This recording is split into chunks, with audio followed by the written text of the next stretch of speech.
काम करते करते थक गए हम, थोड़ा आराम कर लें, इसके बाद नहाने जाएंगे, फिर आगे का काम देखेंगे। लक्ष्मी बहू। हाँ माँ जी, क्या हुआ? कितनी देर से आवाज़ लगा रहे हैं तुमको, लक्ष्मी बहू, तुम हो कि सुनती ही नहीं हो। अरे माँ जी, हमने सुना नहीं है, अभी तो हम बाहर ही थे, झाड़ू पोछा करके बस जस्ट अभी अंदर ही आए हैं, बस बैठे हैं, थोड़ा थक गए थे तो हमने कहा थोड़ा आराम कर लें फिर नहाने जाएं। अच्छा चलो कोई बात नहीं, हम ये बोलने आए थे कि आज संतान सप्तमी है, हम जा रहे हैं सुनार की दुकान चूड़ी लेने चांदी की, तो जब तक तुम ये सारा सामान बना लो पूजा का। ठीक है माँ जी, जाइए, हम अभी नहा के बना लेते हैं, बता के जाइए क्या क्या बनाना है। बेटा इतना टाइम तो मेरे पास है नहीं है कि अब मैं तुमको बताऊंगी, एक काम करना, दादी से पूछ लेना क्या क्या बनाना है, दादी बता देंगी और बना लेना, मैं जल्दी जा रही हूँ, वरना दुकान में भीड़ लग जाएगी ना तो घंटों बैठना पड़ेगा उधर। ठीक है माँ जी, आप जाइए ले आइए, हम दादी से पूछ लेंगे। और हाँ सुनो, तुम्हारे लिए कुछ लाना तो नहीं है? अरे नहीं माँ जी, मेरे लिए अभी तो कुछ नहीं लाना है, जब लाना होगा तो मैं बता दूंगी आपको। चलो फिर ठीक है, मैं चलती हूँ। ओके माँ जी।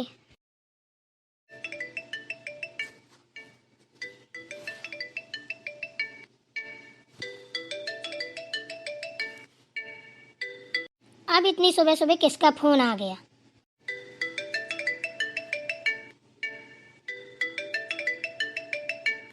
चलो देखती हूँ किसका फोन आया।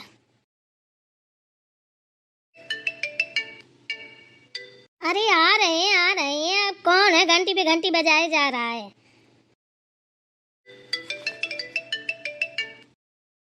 किसको है इतनी आफत पड़ गई?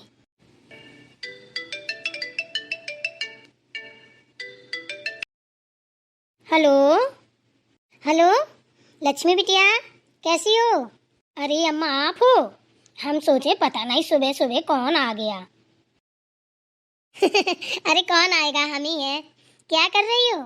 कुछ नहीं कर रहे हैं अम्मा, अभी बस काम करके झाड़ू पोछा बर्तन यही काम करके आए तो थोड़ा सा थकान हो रही थी, तो हमने कहा आराम कर लें, सो आके बस बैठे थे तो आपका फ़ोन बज गया।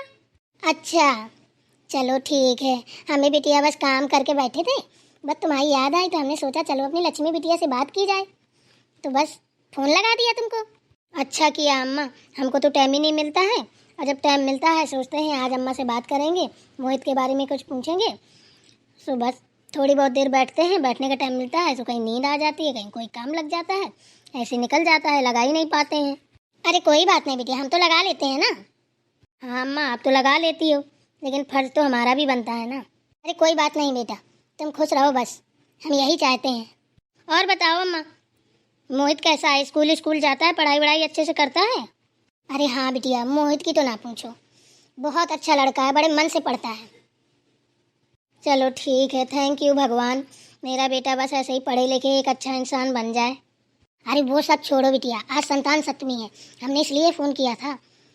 तुम व्रत रथ हो भला? अरे हमको तो पता ही नहीं था कि आज संतान सप्तमी है, अभी अम्मा जी आई बोली हैं कि हम जा रहे हैं सुनार की दुकान चूड़ी लेने, तभी जान पाए हैं, हमको तो पता ही नहीं था। तो वो लेने गई हैं चूड़ी, बोल के गई हैं कि पूजा का सामान बना लेना। अरे तो अपनी सास से बोल देती ना कि चूड़ी लेने जा रही हो तो एक हमारे लिए भी ले आना। अब क्या बोलते हैं हम, हमने नहीं बोला है, पूछ तो रही थी कुछ लाना तो नहीं है, लेकिन हमने बोला कि हमें कुछ नहीं चाहिए, चाहिए तो हम बाद में बता देंगे, इतना हमने भी वो नहीं किया है, सोचा कि आज त्यौहार का टाइम है, काहे के लिए कोई बमंडर खड़ा हो, इसलिए हम चुप ही रह गए। और अम्मा हमको वैसे भी याद नहीं था, एकदम से तुमने बताया तो इतना दिमाग में भी नहीं आया। अरे कोई बात नहीं बेटी, हम बताते हैं ना, अगर चूड़ी ना भी आए तो व्रत बनी रहना, और एक पीला धागा ले लेना, किसी चीज़ का, ना पीला हो सफ़ेद हो तो हल्दी में कलर करके उसमें 7 गांठें लगा लेना। अब जिसके नहीं चूड़ी होती हैं तो वो क्या करता है, तो तुम ऐसे धागा में कांटे लगा के बना लेना और पूजा कर लेना, ठीक है ना? ठीक है अम्मा, ठीक है, ऐसा ही करेंगे। चलो ठीक है फिर, हमें भी पूजा का इंतजाम लगाना है, हम ये पूजा करेंगे, बस तुमको यही बताने के लिए फ़ोन किया था, और अच्छे से रहना। ठीक है अम्मा। ये बात तो सच है, हमको तो पता ही नहीं था कि हमें भी संतान सप्तमी का व्रत रहना है, कितनी बड़ी भूल हो जाती है हमसे। ओ राम जी, चलो अच्छा हुआ टाइम पे अम्मा का फ़ोन आ गया। चलो अब लक्ष्मी जल्दी से चलो, नहाओ और काम में लग जाओ बिना देरी किए। हाँ जी, इसकी कितनी बड़ी दुकान है। हाँ हाँ मालूम है, शांत खड़ी रहो। ठीक है। आइए आइए मैडम जी, क्या चाहिए बताइए। भैया हमको चूड़ियाँ चाहिए थी चांदी की। अरे मुझे तो मालूम था, कल से चूड़ियाँ ही तो बिक रही हैं। बस चांदी चांदी चांदी की, सोने की तो कोई ले ही नहीं पा रहा है। आइए आइए, बैठिए बैठिए, बताइए कितनी लेनी है। अरे भैया ऐसा ही ठीक है, खड़े खड़े दिखा दीजिए, जल्दी भी है, जाना है। वैसे भी सोने की चूड़ियों का क्या करेंगे, जब चांदी की चूड़ी लगती है पूजा में तो चांदी की लेंगे ना। चलो कोई बात नहीं, आपकी मर्जी, बताइए कौन सी दिखा दूँ। अरे भैया कोई अच्छी डिजाइन में दिखाइए ना, उतनी देर से बस दांत ही दिखा रहे हैं, चूड़ियाँ तो दिखाई नहीं रहे हैं। मैडम जी मेरे पास सारी चूड़ी बिक गई हैं, बस ये 3 बची हैं, इन्हीं में जो पसंद आए सो ले लो। चलो कोई बात नहीं भैया, इन्हीं में से दिखा दो, वैसे हमें लेनी तो 3 है। हाँ हाँ, तो बस बस 3 ही बची हैं, ले लो और सर को यहाँ से। ठीक है भैया ठीक है, हम कौन यहाँ बैठने आए हैं, चूड़ी लेके तो निकल ही जाएंगे, ऐसे क्यों बोल रहे हो। अब कैसे बोलेंगे मैडम जी, जैसे आपकी बहू बोल रही है। बताओ, हमको कह रही है दांत निकाल रहे हो। अरे भैया उसकी बातों पे मत आओ, जल्दी से दो। आप तो ऐसे बात कर रहे हैं जैसे हम पहली बार आए हों, हमेशा आपकी दुकान में आते हैं। अरे मैडम जी कोई बात नहीं, लीजिए चूड़ी, जाइए। माँ जी हमको दिखा दो, हम अच्छी डिजाइन देख लें। चुपचाप खड़ी रहो, ज्यादा वकालत करने की जरूरत नहीं है। जब हमको चुपचाप खड़ाई करना था तो लेके क्यों आई ये बुढ़िया ने, जब देखो तब हमारी बेइज्जती करती है, चाहे अकेले में हो चाहे समाज में हो। लाइए भैया जी, दे दीजिए। ये रखी हैं, उठा लो। तौल तो दो भैया, कौन फ्री में दे रहे हो। सब तुली हुई हैं, सब 1-1 ग्राम की हैं। ठीक है भैया, पैसे उधार खाते में लिख लेना, ठीक है। ठीक है बहन जी, ठीक है। कब तक दोगी। अरे जल्दी चुका देंगे, परेशान मत हो। ठीक है ठीक है। लो लक्ष्मी बहू, एक तो देखो इतनी धूप आ गई है, यहाँ पे कैसे बनेगा पूजा का सामान, कुछ समझ में नहीं आ रहा है। दादी से पूछ लें, जल्दी से बना लें, अम्मा जी आती ही होंगी। अरे माँ जी आप आ गए, और क्या ही जाएंगे, खाली थी दुकान इसीलिए हम जल्दी गए थे, आ गए लेके। पैसे भी नहीं दिए, हमने बोला था कि लिख लेना बाद में दे जाएंगे, हमने कहा पहले पूजा वूजा निपटा लें बाद में देखेंगे। चलो सही किया, तुमने बना लिया पूजा का सामान। अरे माँ जी कहाँ बना पाए हैं, दादी सो रही थी, हमने जगाया नहीं, हमने कहा डिस्टर्ब ना हो जाए, बस इसीलिए हम लेट हो गए हैं, बस बनाने जा ही रहे हैं, आप ही बता दो। अरे बेवकूफ़ औरत, तुम्हारा दिमाग हिल गया है क्या, जगा लेती दादी को, पूजा का मुहूर्त निकला जा रहा है। अरे माँ जी हम 5 मिनट में तैयार कर देंगे, बस आप बता भर दीजिए। चलो हम ऐसी पूजा कर लेंगे, जाओ तुम जल्दी से तैयार होके आओ। ठीक है माँ जी, हम भी जा रहे हैं, जल्दी से तैयार हो जाएं। ओ राम जी, चलो बच गए, डांट नहीं खानी पड़ी। चलो पूजा शुरू करो। सुनता बहू को तो देख लो कहाँ बैठी है, पूजा हो रही है, बेवकूफ़ औरत, नीचे बैठ जा। हम नीचे नहीं बैठेंगे, हमारे कपड़े गंदे हो जाएंगे, हम यहीं बैठेंगे। अरे पर्वतिया, उसके चक्कर में मत पड़ो, वो तो अपने मन की है ही है, उसको जो दिखाई दे करने दो, तुम पूजा पे ध्यान दो, हमारा दिमाग खराब मत करो, हम बहुत देर से देख रहे हैं उसे। ठीक है अम्मा जी। अम्मा जी कथा तो सुना दीजिए। अरे हम क्या सुनाएंगे, पंडित जी को बुलाया, वो आ रहे होंगे। हो गई पूजा की सारी व्यवस्था। हाँ पंडित जी हो गई, बस आप ही की देरी थी, आइए। पंडित जी ऐसी मुँह उठाए चले आए, पोथी पत्रा तो अपनी लाए नहीं। सुनता बहुत ज़्यादा मुँह मत चलाया करो, चुपचाप बैठो। अरे बेटा, पोथी पत्रा की जरूरत नहीं पड़ती हमको, हम ऐसे ही सुना देते हैं, बचपन से लेके बुढ़ापा आ गया, कथा सुनाते सुनाते अब पोथी पत्रा लेके घूमते रहेंगे का। पंडित जी इसकी बातों पे मत आइए, आदि पागल है, आप कथा सुनाइए। ठीक है ठीक है। एक दिन महाराज युधिष्ठिर ने भगवान श्री कृष्ण से कहा, हे प्रभु, कोई ऐसा उत्तम व्रत बताइए जिसके प्रभाव से मनुष्य के सांसारिक दुख क्लेश दूर होकर पुत्र और पुत्रवान हो। यह सुनकर भगवान श्री कृष्ण बोले, हे राजन, तुमने बड़ा ही उत्तम प्रश्न किया है, मैं तुमको एक पौराणिक इतिहास सुनाता हूँ, ध्यान पूर्वक सुनो। एक समय श्री लोमेश ऋषि ब्रजराज की मथुरापुरी में वासुदेव देवकी के घर गए। ऋषि राज को आया देख कर के दोनों अत्यंत प्रसन्न हुए तथा उनको उत्तम आसन पर बैठाकर उनकी अनेक प्रकार से वंदना तथा सत्कार किया। फिर मुनि के चरणों तक से अपने घर तथा शरीर को पवित्र किया। मुनि प्रसन्न होकर उनको कथा सुनाने लगे।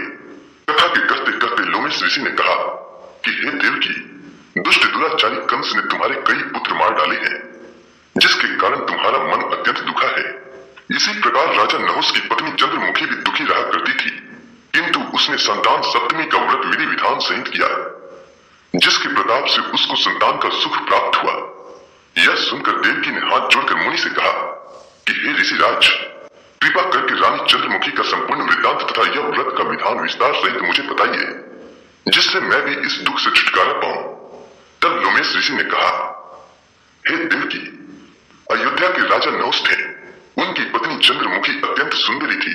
विष्णुगुप्त नाम का एक ब्राह्मण रहता था। उसकी स्त्री का नाम भद्रमुखी था। वह भी अत्यंत रूपवान सुंदरी थी। रानी और ब्राह्मणी में अत्यंत प्रेम था। एक दिन दोनों सरयू नदी में स्नान करने के निमित्त गईं। वहां उन्होंने देखा कि अन्य बहुत सी स्त्रियां सरयू नदी में स्नान करके निर्मल वस्त्र पहनकर एक मंडप में श्री शंकर एवं पार्वती की मूर्ति स्थापित करके उनकी पूजा कर रही थीं। रानी और ब्राह्मणी ने यह देखकर उन स्त्रियों से पूछा कि बहना, यह तुम किस देवता का और किस कारण से यह पूजन व्रत आदि कर रही हो? तब यह सुनकर उन स्त्रियों ने कहा कि हम संतान सप्तमी का व्रत कर रही हैं और हमने शिव पार्वती का पूजन चंदन अक्षत आदि से षोडशोपचार विधि से किया है। यह सब इसी पुनीत व्रत का विधान है। यह सुनकर रानी और ब्राह्मणी ने भी इस व्रत के करने का मन ही मन संकल्प लिया और घर वापस लौट आई। ब्राह्मणी भद्रमुखी तो इस व्रत को नियम पूर्वक करती रही, किंतु रानी राजमत के कारण इस व्रत को कभी करती और कभी भूल जाती। कुछ समय बाद यह दोनों मर गईं। दूसरे जन्म में रानी ने बंदरिया और ब्राह्मणी ने मुर्गे की योनि पाई। इधर ब्राह्मणी मुर्गे की योनि में कुछ भी नहीं भूली और भगवान शंकर तथा पार्वती जी का ध्यान करती रही। उधर रानी बंदरिया की योनि में सब कुछ भूल गई। थोड़े समय के बाद इन दोनों ने यह देह त्याग दी। अब इनका तीसरा जन्म मनुष्य योनि में हुआ। उस ब्राह्मणी ने तो ब्राह्मण के यहाँ कन्या रूप में जन्म लिया तथा रानी ने एक राजा के यहाँ राजकन्या के रूप में जन्म लिया। उस ब्राह्मण कन्या का नाम भूषण देवी रखा गया तथा विवाह योग्य होने पर उसका विवाह गोकुल निवासी अग्निचील नामक ब्राह्मण से कर दिया। भूषण देवी इतनी सुंदर थी कि वह आभूषण रहित होते हुए भी अत्यंत सुंदर लगती थी कि कामदेव की पत्नी रति भी उसके सन्मुख लजाती थी। भूषण देवी के अत्यंत सुंदर सर्वगुण संपन्न चंद्रमा के समान धर्मवीर कर्मनिष्ठ सुशील स्वभाव वाले 8 पुत्र उत्पन्न हुए। यह शिव के व्रत का पुनीत फल था।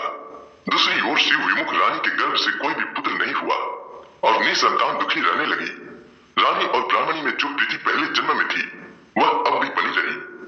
रानी जब वृद्धावस्था को प्राप्त होने लगी तब उसके एक गूंगा व बहरा तथा बुद्धिहीन अल्प आयु वाला एक पुत्र हुआ और वह 9 वर्ष की आयु में इस क्षण भंगुर संसार को छोड़कर चला गया।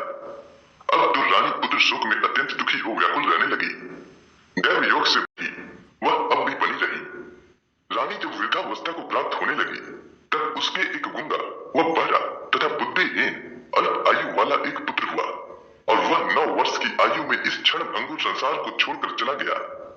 अब तो रानी पुत्र शोक में अत्यंत दुखी हो व्याकुल रहने लगी।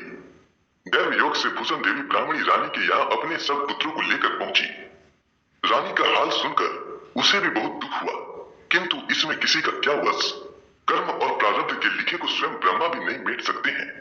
रानी कर्मच्युत भी थी, इसी कारण उसे यह दुख देखना पड़ा। इधर रानी उस ब्राह्मणी के इस वैभव और 8 पुत्रों को देखकर उससे मन ही मन ईर्ष्या करने लगी तथा उसके मन में पाप उत्पन्न हुआ। उस ब्राह्मणी ने रानी का संताप दूर करने के निमित्त अपने 8 पुत्र रानी के पास छोड़ दिए।